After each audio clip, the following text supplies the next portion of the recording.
Kali, Buddha too, Rama, Krishna, Guru, Dev, Tao Te Ching, and Muhammad. Why do some people say that there is just one way to love you, God, and come to you? We are all a part of you. You are unnameable, you are unknowable. All we have is metaphor, as with time and space are for. Is the universe your thought? You are and you are not. Hello, and today we are going to be talking about world religions and belief systems. I am Mrs. Vitalspot, and I will be with you for this journey around the world in about 10 religions. So we're going to spend today focused on the major belief systems and religions throughout the world. And one of the things we want to talk about are two of these terms that are listed here on the sheet, which is what is religion and what is a philosophy. Religion is a relationship you have with a higher power, such as a god or other deity. And a philosophy is a way of life. So the way you're going to live your life does not necessarily have to do with a higher power. Another two words that are going to be really important throughout this presentation is monotheism and polytheism. Monotheism, and this come here from the word mono, meaning one, means belief in one God. Monotheism. Where polytheism, think of like a polygon having many, many sides. A polytheism believes in more than one God. Atheists believe in no God. Also on there could be labeled as agnostic, which are people who are more likely to believe that there is no God than there is a God, but I did not include them. And then we also have deity, which means a higher power. Before we really get into the heart of these major world religions, I do want to make everyone aware this is not a presentation on a religion of choice. This isn't about picking one religion over another. This is about religions of the world, a sociological study of religion. This is very important for those people out there who are going to be taking the Regents exams or advanced placements exams. So it's very important to understand what religion means to people all over the world. I like to think of the movie The Da Vinci Code, where one of the main characters says, ever since there has been one God, there has been war in his name, because that's how important religion is. It really affects the world and the world around us. So let's move on and learn about these different religions. We're going to focus on the major 5 world religions over here, and we're also going to touch on these religions over here on the right. So we're going to talk about Christianity, Islam, Hinduism, Buddhism, and Judaism as our 5 major world religions. We're also going to look at Animism, Confucianism, Jainism, Shinto, and Daoism or Taoism as our kind of secondary religions. And on top of this, please understand there are something more than 1,400 religions in the world, if not more than that. So in no way are we going to touch on all of these, and I'm going to make this a pretty short presentation, and there are places to find way more information. This is just to get us some basic facts and information that would be really helpful on any major exams you might be taking. And we're going to take a quick look here. Like I said, these are the top 10 religions in order of popularity, and you'll even notice that a few of these I haven't even included as kind of a subject we're going to go into more. Christians do take up most of the world. They have the highest amount at 2.1 billion, which is 33% of the world's population is going to be following a Christian religion. We're going to go into more depth into what that means in just a few minutes. And then, where we see 4 million people practicing Shintoism. So let's get really into this. This is a great map of kind of where we're seeing religions throughout the world today. Some things to point out, we're going to go through the breakdown in a little bit, but what we're seeing, the blue and the red are all going to fall under Christianity, the red being Protestants and the blue being Catholics. So those are both Christians. So you see that the Christians really take over a majority of the world. They've got North and South America and Europe. And then the other group I want to point out is the people who practice Islam, the Muslims, and they've got both the green and this brown color because we've got Shiite and Sunni, which we're going to get into in a little bit. But then, of course, not knocking or forgetting about some of the other major religions that are out there. And actually, I should also point out that this orange falls under Eastern Orthodox, which is also a Christian sect. But we also want to keep in mind of the Buddhists over here. They make up a very large population, and also Hindu. And the Hindi people, although it looks small on the map, keep in mind this is India, so that's going to be a huge population because those are huge numbers in there. And same thing with the way this map lists it as Chinese religion. So you can see this is Daoism or Taoism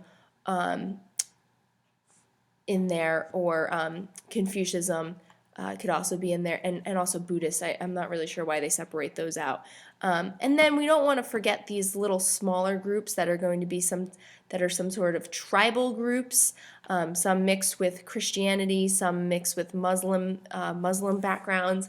And we see that throughout the globe. This green also is part of a tribal religion. You're going to see that throughout, like the United States, in groups of Native Americans. We're going to talk more about this in a little bit. And the other thing to notice are these tiny little dots throughout. And you see them kind of throughout the map. And you also see this light sandy color. That is Judaism. The Jewish people did not receive their homeland, their ancestral homeland, back until after World War II, which is in Israel over here. But the Jewish people end up throughout the world in kind of these little pockets throughout. So and you do see them mostly in Europe and the United States, but you do see little groups down here in Brazil and in South Africa. So they are throughout.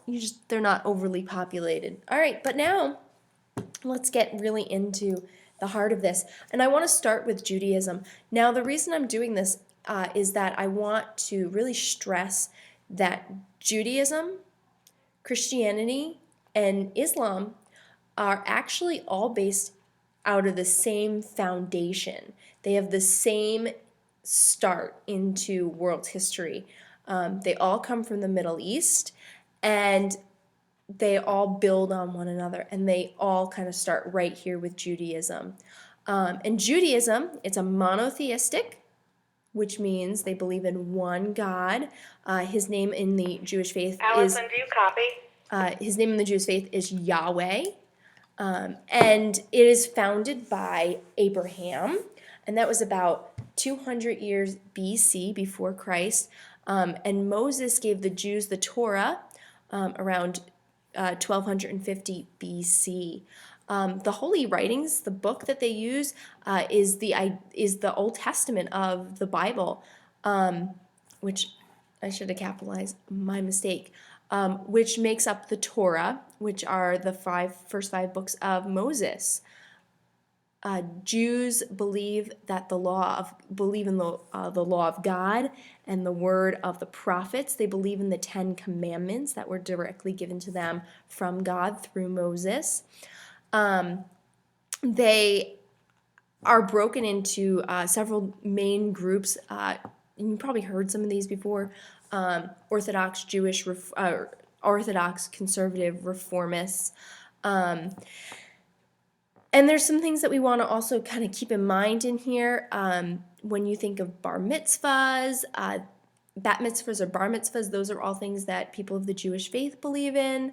The Jews do come from Israel, in the Middle East. We want to keep in mind, again, this is going to be the stepping stone to Christianity. I also want to make clear some key things. People who are Jewish are going to practice their faith in temple. And they're taught by rabbis. The language that is spoken by Jewish people is Hebrew. And I already mentioned how important Abraham and Moses are to the Jewish people. Some holidays that they celebrate would include Passover, which would be their kind of main major holiday. But they also do celebrate Hanukkah, which does become more important based on the idea of it being celebrated around Christmas time. So it's not biblically one of their most important holidays. And that should do us for the Jewish people. I also want to point out that the Jews celebrate their holy day as the Sabbath, which is a Saturday, and that's the day they go to synagogue. All right, let's move on to Christians, which makes up the largest population in the world. So Christians who base their religion off the teachings of Jesus Christ, who was born in year zero. This is where the modern kind of American calendar comes from. And then he was crucified around AD 30, 32. These aren't all perfect dates. It's a monotheistic, meaning that there's only one God, although it is important to understand that they believe in something called the Holy Trinity. The Holy Trinity means that there are three parts of God, that God is made of: the Father, which is God, the Son, which is Jesus, and then the Holy Spirit. All three of those make up one being of God. St. Patrick taught the Irish people about Christianity using the shamrock to show that each one of those sections of the shamrock would make one part, one being. The holy book for them is the Bible. It consists of both the New and the Old Testaments. The beliefs follow along with a lot with Jewish traditions. They believe in the 10 Commandments, and they also believe that Jesus taught the love of God and to love thy neighbor, which is the 11th commandment given to Christians by Jesus. There are several types of Christians, which I will explain, and there is way more to study on this. I just don't want to get into it too much here. You have Christians, and they are broken into Catholics and Protestants. From there, Catholics break down into Roman Catholics and Orthodox Catholics. But Protestants break into many, many, many groups: Lutherans, Presbyterians, Episcopals, Calvinists, Baptists. They all kind of break into there, but they're all Christians. So anyone who's Catholic, anyone who's Protestant, anyone who is Baptist, Mormon, they're all part of that Christian faith. And this is spread throughout the world through the mission work that the Christians did, but they're based right out of the Middle East. Same spot as the Jewish people. And also leads us to our next monotheistic religion, which is Islam, also based out of the same area. So again, we talked about Catholicism or Christianity and Judaism coming from this area right here. Now we're going to spread, and we're getting the whole, kind of encompassing a little bit more of the Middle East to get the nation of Islam. The way Islam starts is very similar to that of Christianity, is that Muhammad is ascended from heaven, and in about 570, and that takes place in Mecca, right over here in Saudi Arabia. And he is the, God on earth as well, similar to Jesus. They are a monotheistic religion, believing in Allah. They believe their holy writing is the Quran, which is actually a continuation of the the Bible as well. They build on the Old and New Testaments, and they include the Quran in that. One of the main big things in Islam is the belief of the 5 pillars, which we see up here, which is testimony of the faith, which means that there is one God and Allah is the God. They believe in prayer 5 times a day facing Mecca. They have to fast during Ramadan, which is their high holy day, which means you're not going to eat or drink during that time. You are to give to charity, and you need to make a pilgrimage to Mecca, which means you have to take a trip at some point in your life to Mecca. That's what that is referring to. And what is huge here is the breakdown between Shiite and Sunni Muslims in the branch of Islam, the faith of Islam. There's broken down into 2 groups, the Shiites and the Sunnis. Over here on the map you see where we have the Shiites make up this dark green and the Sunnis make up this light green. And this leads to a huge problem into what we're seeing in today's world. The differences between the different terrorist organizations are because of this problem. And this, I'm not going to get into it majorly today, but it all has to do with who took place after Muhammad dies, as far as leadership in the church goes. And that's what leads us to the split between the Sunnis and the Shiites. And as I've said, this Islam is the major religion in the Middle East today, and it is born right here out of Mecca. Some things to understand about, a little more about Islam today is some people who do the prophet is considered Muhammad. I've kind of mentioned him already a little bit. And that's really what I wanted to get together and discuss there. All right, moving on to our next one. So in our next group, breaks away. Like I said, Judaism, Christianity, and Islam are all based in the same foundation. Now we're moving out of that foundation, kind of getting a more global look at religion. Which takes us to Hinduism. And Hinduism is right here out of India. It spreads all over the world. It does not have a founder. It is one of the oldest formal religions. We're going to get into another one that does predate this, although it's not really considered a regular religion. It actually goes all the way back to prehistorical times.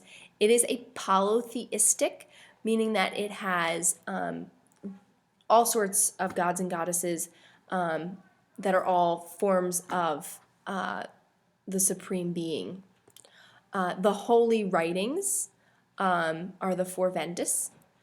They believe in reincarnation and that all living things are caught in a cycle of death and rebirth. Life is ruled by the law of karma, which is based on your moral behavior. So if you are not good, you are going to come back as something not good. So if you're not good, you're coming back as like a mosquito. Versus if you are a good person, you may come back as an elephant or something wonderful. And that's reincarnation. And you can also come back as a person too. We're going to look at that in a minute when we look at the caste system. There's no completely formalized belief system under the Hindus. Sometimes they believe in one or many gods, depending on the different sects there. And Hinduism is practiced by more than 80% of the Indian people. Some things I also want to point out is that religion is taught by a guru in Hindi in the Hindi world. One of the spiritual leaders is the Dalai Lama, although he's based out of the Hindus in Tibet, so not every single person would necessarily be falling under the Dalai Lama. And that is what I want to talk about there. Okay. Next.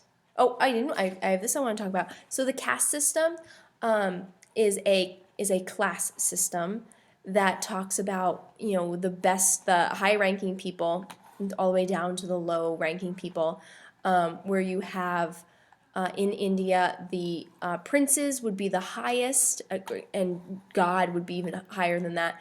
Princes, warriors, merchants, servants, and then the untouchables, which is the lowest class of people in India. And what we're seeing here, I mentioned that in reincarnation you could be reborn if you do things correctly, and you are twice born into these groups in order to kind of move up as you go. All right. Next one, we're going to look at Buddhism. And Buddhism is brought to us by Sierra Gamta, called the Buddha, in the 4th or 5th century in India. So this is the same ancestral home of Hinduism as well. They don't necessarily have a god, but they are enlightened by the Buddhas. And you often see people in like these yoga stances that lead to that idea. The holy writings are the Triptya, the Sumatras, the Chancha, and the Zen text. And the Four Noble Truths are very important when you study Buddhism, the Four Noble Truths. In fact, if I was a Regents question and I saw anything about the Four Noble Truths, I would circle anything that has to do with India, that has to do with Buddhism. Very important. So that what we get is the idea over here that if you go through suffering, we all begin suffering. If we move on from that, and we have our desires and we are able to overpower our desires, we then move and overcome those, and then that path leads then from the Eightfold Path, or the way. This is how we ascend into greatness. And we see here the Eightfold Path. And the Eightfold Path is a code of behaviors that the Hindi work with, and that you are to know the truth, say nothing to hurt others, practice meditation, control your thoughts, resist evil, free your mind of evil, work for the good of others, and respect life. And that is the Eightfold Path. And this all gets you into nirvana, not the band, but heaven on earth. Nirvana, the perfect way. And Buddhism came from India, like we said, but is practiced throughout many Asian nations today. People who practice Buddhism often practice yoga as a form of meditation, and they may also be taught by gurus. This may also be a term to use in there. And that's what I got to say there. All right, moving on. So some smaller others. So those are the top 5 major religions. Now we're going to look at some other smaller, just as important, but smaller religions. One is Confucianism, brought to us by Confucius say. And Confucianism is a system of ethics, so it's a belief system again, it's not a religion. A system of ethics, education, statesmanship that was taught by Confucius, who was a Chinese philosopher. He stressed love for humanity, ancestors worshipped, and you had to have reverence for your parents, and harmony through all contact. He wrote the Analects, which is the main book of Confucianism. And the main things that he really taught were the 5 relationships. And that means that there's kind of a higher power between people. One would be that the ruler is higher than the ruled, the father is higher than the son, the older brother is higher than the younger brother, the husband is higher than the wife, and the friend to a friend is a little more even, but usually has to do with age. These are a system of control. So a father controls the son, and you can look at it and say the son answers to the father. So you have to follow that code of relationships. And the other thing, this is a great vocab term, is filial piety, which is that you need to respect your parents or your grandparents. And that is Confucianism. Jainism, this is a small religion, very super peaceful. It was founded in about the 6th century, and it is like the extreme non-violent people. Jainists they're like vegetarians gone crazy. They're like vegans gone crazy. They will not eat anything that was living. Now that's obvious. You have to eat stuff that was living. They won't pick it. So like, for example, an apple, let's say you want to eat an apple. It will have had to have fallen on the ground in order for a Jainist to eat it. They won't go to the tree and pick it off the tree. This is pretty extreme. I have no idea how they could ever survive that way, but they have. But it is a small group of people that practice Jainism, mostly coming out of India again, but very small. Shintoism. So Shinto is the major religion of Japan. It is primarily a system of worshiping nature and your ancestors. So you're going to worship beautiful things that occur naturally in life, and also you're going to worship your family members who have passed, who have died. So you call upon them for support, you bring them back into your soul. And the kami is the spirit of Shintoism.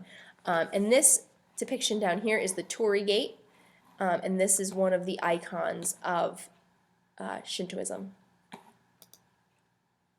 Animism, and this is the one I was alluding to before. Animism is not one. This is kind of lumping tribal religion belief systems into one, because we would be here forever if I was to try to name all tribal belief systems.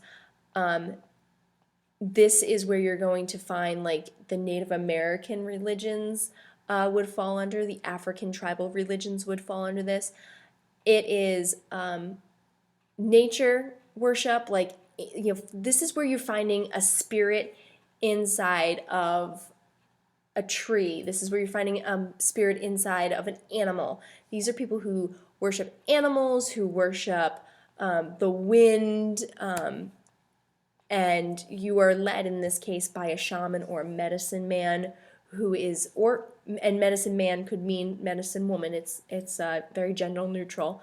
And that's what we're seeing when we're talking about animism. And then our last one for today is Taoism or Daoism. They are the same religion or same belief system. And Daoism means the way. This was a philosophical system invented or involved by Lao Tzu, which was a Chinese philosopher. And the idea here was just complete harmony with yourself and with everything that is there. And you are just going to be in the moment and to find the course, which is the way, Daoism. People who practice Daoism do Tai Chi to kind of center themselves to be in the moment. And of course, this is the very well-known yin yang, which is the polar opposites and them coming together, the male, the female, and coming to a perfect harmony. So I hope that this has helped everyone kind of get some ideas on some of the major religions that are out there in the world, where they've been located. And religion is such a hard thing for some people to come to grips with. It's something that people take very, very strongly and very dearly. And it's important for us to understand all religions, because it's with understanding all religions that we can accept all religions and realize that they're all very similar. All of the religions that I have talked about today are peace-loving and have acceptance built into the system, where you are trying to get to a higher place. None of these religions have a official proclamation that you need to murder and kill in order to get anywhere. Every one of the major religions is a peaceful, loving religion, and I do say that, of course, aware of the world we live into today, where members of all religions have been hijacked by different ideas, and have been led to believe that things need to be done in the name of a higher power. But please understand that the background of any of these religions that we're looking at is peaceful. So I leave you here with the idea of Taoism, and I hope that you got something out of this. So have a great day.